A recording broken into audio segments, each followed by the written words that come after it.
Kita sebagai manusia tentu nggak siap lah. Namanya mati itu kayak ngeri gitu. Tapi betapa gampangnya Islam memandu kita melihat mati itu biasa. Karena ketika kita hidup itu dilatih sama Allah. Bahwa kita ini objek. Nggak ingin punya mata, tahu-tahu punya mata. Nggak ingin punya telinga, ya tahu-tahu punya telinga. Nggak ingin pesek, ya tahu-tahu pesek. Nggak ingin jelek, ya tahu-tahu jelek. Ternyata semuanya kita ini statusnya itu objek. Objek dari kekuasaan Allah Ta'ala. Asarun min asari kudratillah. Nah kalau sama-sama gitu, ketika kita mati itu bedanya apa?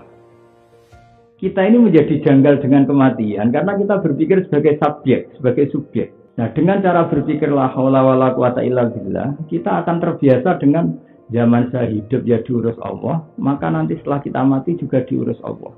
Zaman kita hidup ya objek dari kekuasaan Allah, setelah kita mati ya objek dari kekuasaan Allah. Zaman kita hidup mendapat rahmatnya Allah, insya Allah setelah mati kita juga akan mendapat rahmatnya Allah. Itu cara berpikir wali-wali dulu. Sehingga ketika Umar bin Abdul Aziz mau meninggal, keluarganya nangis semua. Dia tanya, kenapa kalian menangis? Karena engkau mau meninggal. Memangnya kenapa kalau meninggal ya? Memangnya kemana kalau meninggal? Ya kembali ke Allah. Ya malah bagus lah.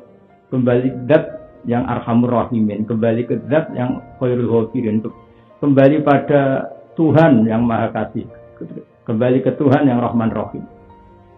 Karena kenangan wali-wali itu hubungannya dengan Allah di dunia itu baik-baik saja. Dan Tuhan yang sama itu yang kita temui di akhirat. Ketika kamu di dunia bisa mendapat kenikmatan yang sebanyak ini, kenapa Anda tidak bisa yakin kalau di akhirat akan dapat kenikmatan sebanyak itu? Toh Tuhannya sama, yaitu Tuhan yang Arhamur Rahimin. Maka yang dibutuhkan seorang manusia itu iman yang benar, yaitu iman bahwa Allah itu wahidun la syarikalah. Allah itu esa dan tidak mungkin punya rival, punya tandingan. Analisa Quran, kalau kita analisa itu cara mencontohkan la syarikalah itu gampang. Kenapa sih Allah nggak bisa ditandingi? Tentu Allah punya reputasi penciptaan langit dan bumi itu nggak akan tertandingi oleh Fir'aun dan yang dituhankan semuanya. Semua makhluk yang dituhankan tentu tidak akan punya reputasi menciptakan langit dan bumi. Makanya Allah cara menjelaskan gampang. Kalau kamu menuhankan selain saya silahkan, tapi buktinya apa? Aruni madza khalaqum minal ardi am lahum syirkun fis samawat. Apa mereka ikut menciptakan langit bumi sehingga layak kamu tuhankan? Cara bahasa kasare itu gawe langit ra iso, gawe bumi rame kalau uji bagi pangeran itu kan enggak fair. Dia ikut menciptakan lalu jadi Tuhannya itu kan enggak fair. Yang jadi Tuhan ya yang menciptakan. Nah, masa yang enggak ikut menciptakan jadi Tuhan itu tidak fair.